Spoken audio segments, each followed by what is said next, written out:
He rongoā I roto I ēnei mahi, he oranga anō, he wairua anō koe ka rongo I ēnei mahi. Kei te kite koe I ngā hua pai katoa o te Aopuoro I roto I ēnei rangatahi a kahau.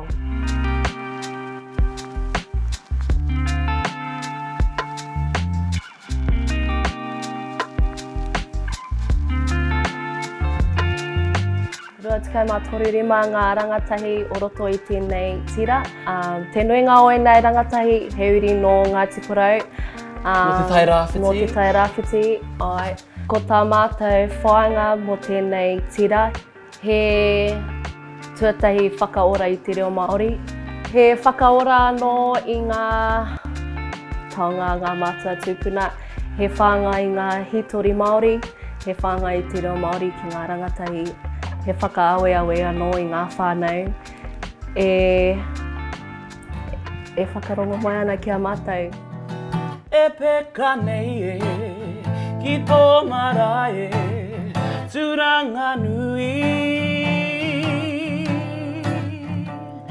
E te iwi Māori tauti maira.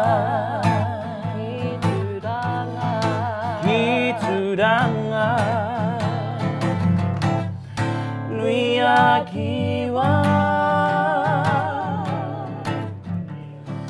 Kua tino whanake haere tēnei tira. I tēnei tau kei te hanga mātou I tō mātou ake, kua hanga mātou I tō mātou ake, ko pai waiata. Tāre a te wā ka whakaputa ana tēnei. Ko pai waiata ki te ao.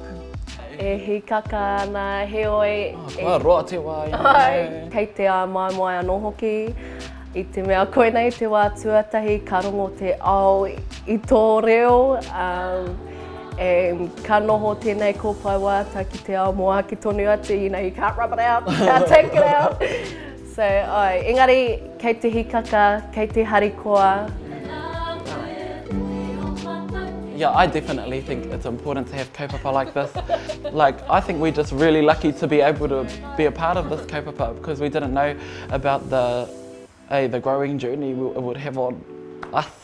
E hara I te mea ko te waiata noiho, te mea ka ako mātou, ka ko te whakarite kaupapa pēnei, ka ako mātou.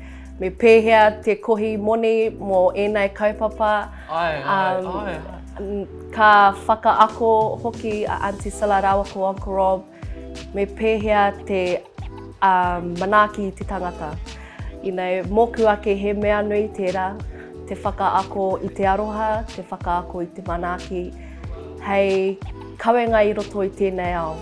Ko tō mātou maringa nui I puta ngā hua I ērā mahi. And ko ngā hua ko tā tātou ko pai waiata. O ka hao, yeah. Kare anō mātou kua hui me te kōrero mō tēnei moho. Mō ngā kaupapa I haere mai ana. He oi, kare kore he kaupapa nui. Tino proud of te tira. Tino.